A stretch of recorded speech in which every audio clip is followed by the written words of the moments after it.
For today's mini vlog nga pala, nandito kami ngayon sa Leso. Dito nga pala namin napili na kuna ng litrato yung pamangkin namin. Sobrang aga nga pala namin dito pumunta dahil marami pa nga pala kaming kailangan gawin kinahapunan. Dahil sa mismong araw nga pala na to ay araw din nga pala ng graduation ng bunso sa aming magkakapatid. Kaya kailangan talaga namin na makauwi ng maaga pa. Dahil yung mag-aayos nga pala sa bunso naming kapatid ay yung pang-apat nga pala sa aming magkakapatid. Kaya bago nga pala matapos yung baccalaureate nila ay kailangan nga rin pala ay nakauwi na rin kami. Hindi na nga rin pala namin siya pinaayusan sa labas dahil kulang na nga rin pala sa oras. Tanong oras na nga rin pala kasi natapos yung baccalaureate nila. Balik na nga rin pala tayo rito sa photoshoot ng pamangkin namin. Kaya nga pala may photoshoot itong pamangkin namin dahil malapit na nga rin pala yung kaarawan niya. Pero kapag na-upload ko na nga rin pala itong mini vlog ay siguradong tapos na yung birthday ng pamangkin namin. Dahil minsan nga talaga ay tinatamad talaga ako mag-edit tsaka mag-voice over. 2 years old na nga rin pala itong pamangkin namin. Parang kailan nga lang pala ay baby pa nga pala itong pamangkin namin. June 12 nga pala pinanganak itong pamangkin namin. Kaya ganito nga pala yung pinasuot namin sa kanya ay araw nga pala ito ng kalayaan. Tapos nga pala namin sa Leso ay dumiretso nga pala kami rito sa Malinaw Plaza. Dito nga pala ulit namin siya kukunan ng litrato. Bago nga pala namin siya kunan rito ng litrato ay kumain nga pala muna itong pamangkin namin. Ubahan na ba?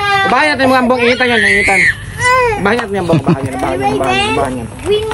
Dahil nainitan na nga rin pala itong pamangkin namin kaya tinapos na nga pala namin yung photoshoot niya. Bye-bye!